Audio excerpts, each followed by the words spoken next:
बिहार में विधान परिषद चुनाव को लेकर राजनीतिक गतिविधियां तेज हो गई हैं।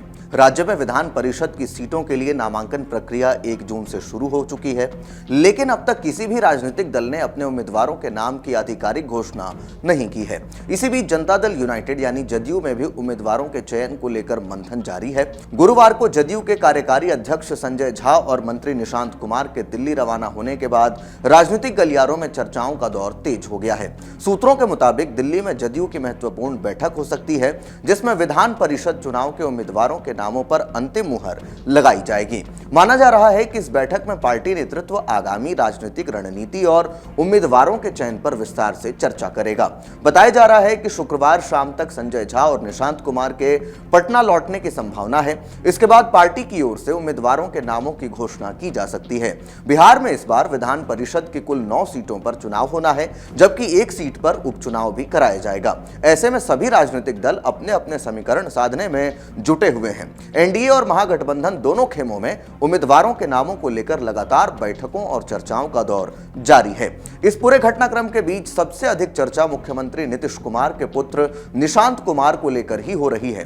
पिछले कुछ समय से बिहार की राजनीति में उनकी सक्रियता बढ़ी है और लगातार यह अटकलें लगाई जा रही हैं कि वह जल्द ही सक्रिय राजनीति में बड़ी भूमिका निभा सकते हैं। हालांकि फिलहाल यह स्पष्ट नहीं है कि निशांत कुमार को विधान परिषद भेजा जाएगा या फिर उन्हें सीधे विधानसभा चुनाव के मैदान में उतार दिया जाएगा। इस संबंध में बिहार सरकार के मंत्री और जदयू नेता श्रवण कुमार ने भी स्वीकार किया है कि पार्टी अभी इस मुद्दे पर अंतिम निर्णय तक नहीं पहुंच सकी है।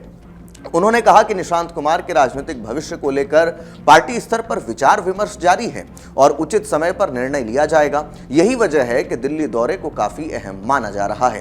राजनीतिक जानकारों का मानना है कि मुख्यमंत्री नीतीश कुमार स्वयं इस विषय पर अंतिम फैसला ले सकते हैं। उधर इससे पहले बुधवार को मुख्यमंत्री नीतीश कुमार अचानक पटना स्थित जदयू कार्यालय पहुंच गए थे। उनके इस अचानक दौरे ने भी राजनीतिक हलकों में कई तरह की चर्चाओं को जन्म दिया। पार्टी कार्यालय में मौजूद नेताओं और कार्यकर्ताओं ने मुख्यमंत्री का गर्मजोशी से स्वागत किया। बताया गया कि नीतीश कुमार करीब 15 मिनट तक पार्टी कार्यालय में रुके।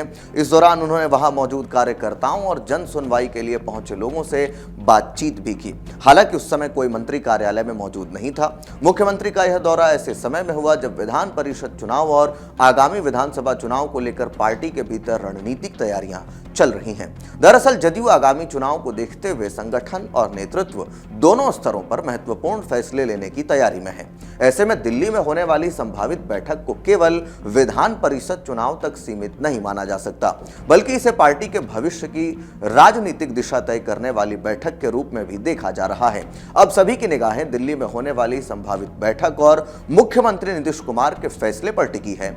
खासकर यह देखना बहुत दिलचस्प होगा कि निशांत कुमार को विधान परिषद के जरिए राजनीति में एंट्री मिलती है या फिर उन्हें सीधे विधानसभा चुनाव में उतारने की रणनीति बनाई जाती है। फिलहाल जदयू की ओर से किसी भी प्रकार की आधिकारिक घोषणा नहीं की गई है, लेकिन आने वाले 1-2 दिनों में तस्वीर साफ होने की संभावना जताई जा रही है।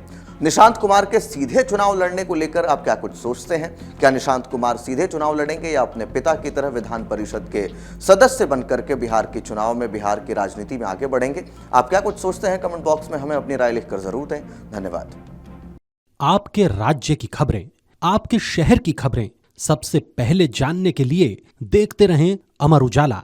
चैनल को सब्सक्राइब जरूर कर लें और पाएं हर अपडेट।